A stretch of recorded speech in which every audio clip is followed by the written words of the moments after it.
नमस्कार, स्वागत है आपका। आप देख रहे हैं क्रिएटिव विजन न्यूज और आपके साथ मैं हूं शबाब।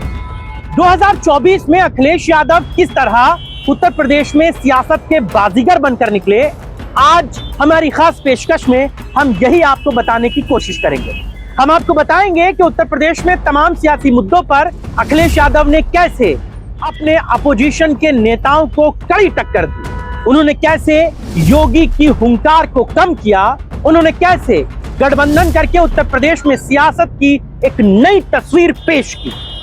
अखिलेश यादव को साल 2012 में उनके पिता मुलायम सिंह यादव ने उत्तर प्रदेश में सियासी पिच पर मजबूती के साथ उतारा था। वो उत्तर प्रदेश के मुख्यमंत्री बने थे। 38 साल की उम्र में 33वें मुख्यमंत्री के तौर पर अखिलेश यादव ने उत्तर प्रदेश की कमान संभाली थी। वैसे तो अखिलेश यादव की राजनीतिक जो भूमि थी वो साल 2009 में ही शुरू हो गई थी, लेकिन उनको असली पहचान साल 2012 में ही मिली, जब उनको उत्तर प्रदेश जैसे बड़े राज्य की बतौर मुख्यमंत्री जिम्मेदारी मिली।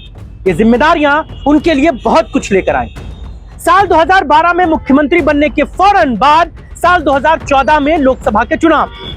अखिलेश यादव मुख्यमंत्री थे, लिहाजा उन पर जिम्मा भी बहुत ज्यादा था। कोशिश पूरी हुई, लेकिन अखिलेश यादव वो करिश्मा कर पाने में नाकाम साबित हुए जिसकी लोग उनसे उम्मीद जता रहे थे। इसके बाद 2012 में जब चुनाव हुए, वो मुख्यमंत्री जब बने थे तो वो पूर्ण बहुमत की सरकार के साथ उत्तर प्रदेश की कमान संभाले थे। इसके बाद बारी 2017 के विधानसभा चुनाव किया।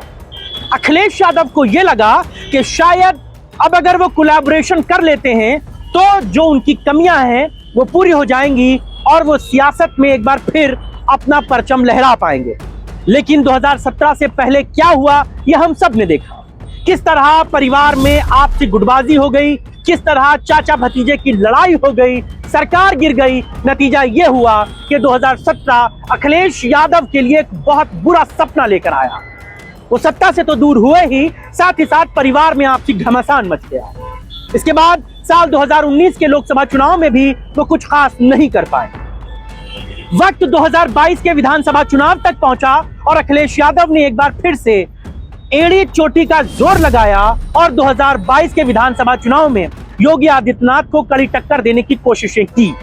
हालांकि कुछ हद तक उनकी टक्करें सही भी रहीं, लेकिन फिर भी वो योगी सरकार को गिरा पाने में नाकाम रहे। नतीजा ये हुआ कि उत्तर प्रदेश में एक बार फिर से बीजेपी पूर्ण बहुमत के साथ सत्ता में आ गई।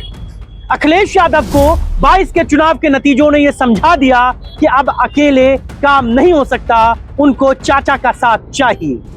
और दूसरी तरफ चाचा को भी इस बात का एहसास होने लगा था कि अब दूर रहकर सत्ता की चाबी नहीं पाई जा सकती, लिहाजा एक साथ आना होगा। 2024 का लोकसभा चुनाव दोनों के लिए एक बड़ी चाबी जीत की लेकर आया।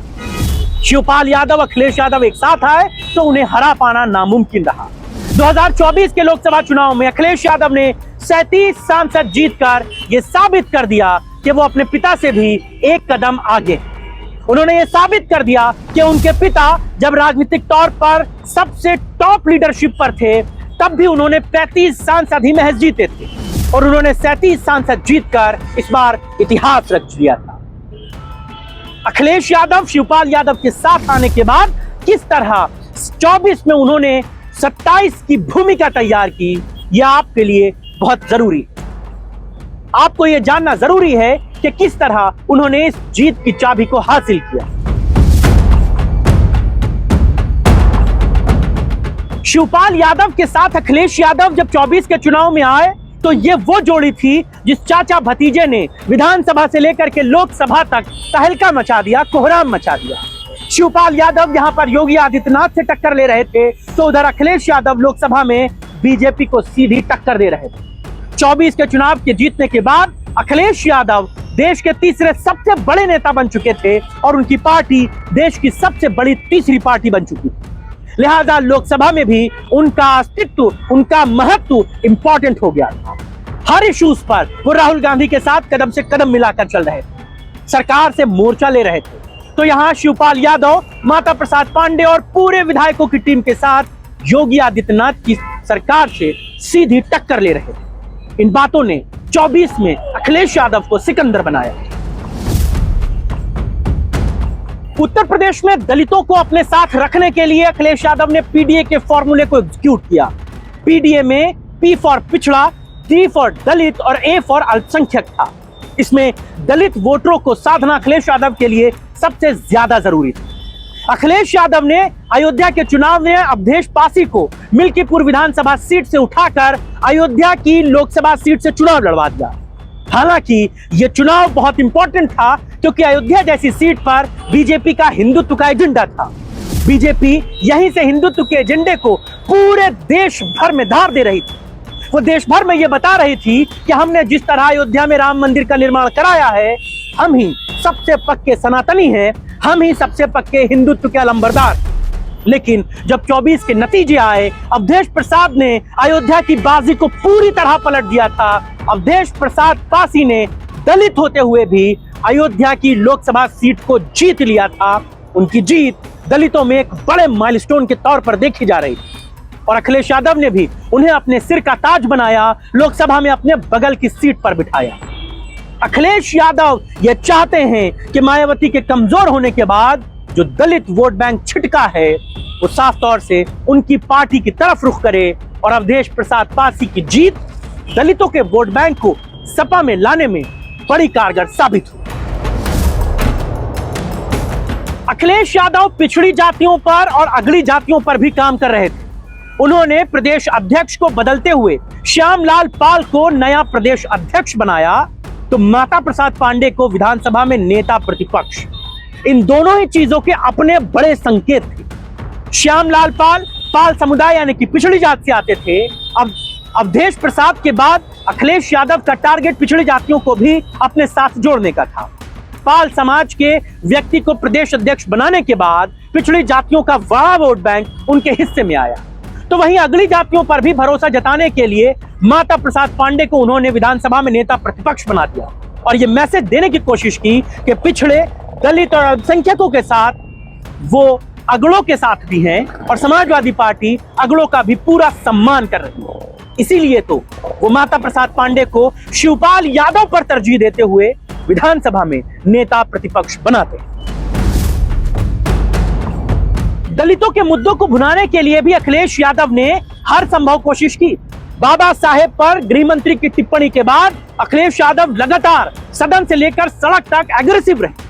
सिर्फ दिल्ली ही नहीं बल्कि उत्तर प्रदेश विधानसभा में भी समाजवादी पार्टी के विधायकों ने बाबा साहेब के मुद्दे पर सरकार को जमकर घेरा। गृह मंत्री की माफी से कम पर समाजवादी पार्टी कुछ भी मानने को तैयार नहीं। सदन से लेकर सड़क तक लगातार प्रदर्शन किए गए। ये बात दलितों के बीच में मैसेज कन्वे करने के लिए काफी थी कि हम बाबा साहेब के एजेंडे पर दलितों के साथ हैं, हम दलितों के हर उस इशू के साथ हैं जो सीधे उनकी अस्मिता से जुड़ता है। लिहाजा अखिलेश यादव बाबा साहेब के मुद्दे पर सदन से सड़क तक नजर आए। संभल में जो कुछ हुआ वो सबने देखा और संभल के मुद्दे पर भी अखिलेश यादव एक मैसेज देने की कोशिश कर रहे थे कि जिस तरह हम दलितों के मुद्दे पर आपके साथ हैं उसी तरह मुसलमानों के साथ भी हर इशू पर। 24 नवंबर को संभल में शाही जामा मस्जिद में सर्वे के नाम पर जो कुछ हुआ पूरी दुनिया ने उसे देखा।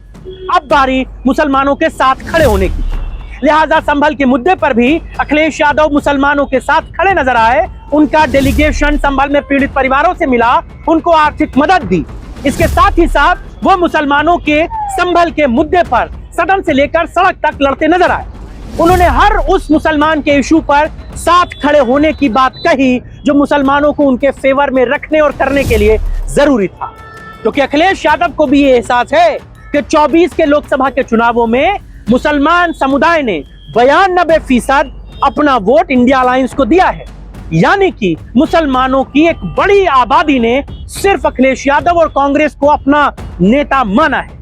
अब अखिलेश यादव ये चाहते हैं कि 27 के चुनाव में मुसलमानों की पहली पसंद साइकिल हो, ना कि कांग्रेस। अगर कांग्रेस के साथ उसके गठबंधन टूटते भी हैं तो मुसलमान साइकिल पर ही अपना पहला भरोसा जताए। लिहाजा संभल जैसे मुद्दों पर उन्होंने खुलकर बात की। 27 के चुनावों से पहले गठबंधन में तमाम दूसरे छोटे घटक दल के नेताओं को भी अखिलेश यादव अपने साथ लेकर चले। पल्लवी पटेल इसमें सबसे बड़ा उदाहरण। पल्लवी पटेल यूं तो बहुत सामान्य सी नेता थी, अनुप्रिया पटेल की बहन थी। हालांकि उनका राजनीतिक घराना बहुत पुराना है। उनके पिता सोनेलाल पटेल की ओबीसी में एक बड़ी पकड़ थी, लेकिन उनकी बहन अनुप्रिया पटेल ने जब अपने दल को भारतीय जनता पार्टी के साथ गठबंधन में लिया, उसके बाद पल्लवी पटेल छटपटा रही थी। अखिलेश यादव ने उन्हें मंच दिया, समाजवादी पार्टी से उन्हें चुनाव लड़ाया और उन्होंने प्रदेश के दिग्गज नेता को हराकर अपनी उपस्थिति दर्ज कराई। पल्लवी पटेल ने केशव प्रसाद मौर्य को चुनाव हराया था। उन्होंने अपनी राजनीतिक पृष्ठभूमि को मजबूत किया, लेकिन अखिलेश यादव से उनकी नहीं बनी। समय के साथ वो समाजवादी पार्टी से दूर हो गई। हालांकि वो अभी भी समाजवादी पार्टी की विधायक जरूर हैं, लेकिन अखिलेश यादव से दूर हैं। लिहाजा उनको अपने साथ रखना अखिलेश यादव के लिए एक चुनौती, एक जरूरत की बात जरूर होगी, क्योंकि छोटी छोटी बातों पर दिल छोटा करने से घटक दल अक्सर दूर हो जाया करते हैं। 2024 के लोकसभा चुनाव में कांग्रेस के साथ मिलकर अखिलेश यादव ने चुनाव लड़ा। अखिलेश यादव के लिए कांग्रेस गठबंधन को निभाना एक बड़ी चुनौती रहा है, क्योंकि 24 के चुनावों के बाद जिन जिन राज्यों में चुनाव हुए हैं, उन राज्यों में कांग्रेस के साथ समाजवादी पार्टी का तालमेल नहीं बैठ पाया। उदाहरण के तौर पर जम्मू कश्मीर में चुनाव हुआ, हरियाणा में चुनाव हुआ, महाराष्ट्र में चुनाव हुआ, झारखंड में चुनाव हुआ और अब फरवरी में दिल्ली में चुनाव होने जा रहा है। इन सभी राज्यों में कांग्रेस के साथ समाजवादी पार्टी का गठबंधन नहीं बना। लोकसभा चुनाव में जिस गठबंधन की मजबूती की दलीलें दी जा रही थी, धीरे धीरे वो गठबंधन दूर होने लगा। नतीजा यह हुआ कि सुगबुगाहटें तेज हो गई, मार्केट में खबर रिवील हो गई कि गठबंधन में सब कुछ अच्छा नहीं है, राहुल गांधी के साथ सब कुछ बेहतर अखिलेश यादव नहीं बिठा पा रहे हैं, लिहाजा 27 में गठबंधन काम नहीं करेगा। अखिलेश यादव को 27 के चुनावों से पहले इस गठबंधन की रूपरेखा को फाइनलाइज करना होगा। उन्हें यह समझना होगा कि कांग्रेस के साथ गठबंधन की किचकिच ने उन्हें उपचुनाव में धूल चटाई है। उपचुनाव में जिस तरह सीटों के बंटवारे पर आपसी रस्साकशी रही, कांग्रेस के साथ दूरियां रही, वो सबने देखी। कांग्रेस ने भले ऊपरी मन से इस बात को कहा कि हम उपचुनाव नहीं लड़ेंगे, लेकिन उसने समाजवादी पार्टी को भी सपोर्ट नहीं किया, इस बात में कोई दो राय नहीं। नतीजा यह हुआ कि जिन 9 सीटों पर बाई इलेक्शन हुए, उनमें 4 सीटों पर पहले समाजवादी पार्टी विधायक बना चुकी थी, लेकिन इस बार के उपचुनाव में वो महज 2 सीटों पर ही चुनाव जीत पाई। वो सीट का मार्जिन भी कम हो गया। लिहाजा कांग्रेस के साथ गठबंधन की किचकिच को खत्म करना अखिलेश यादव के लिए बहुत जरूरी होगा।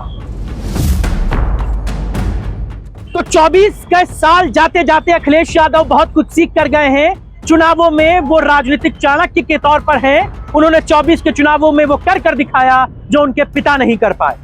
अखिलेश यादव ने मुलायम सिंह यादव से 2 बातें जरूर सीखी हैं। पहली बात, राजनीति में काम करने के लिए समय की जरूरत होती है, और 2012 के बाद 2024 आते आते अखिलेश यादव ने तमाम झटकों से ये सीखा कि जीत का स्वाद कैसे चखा जाता है।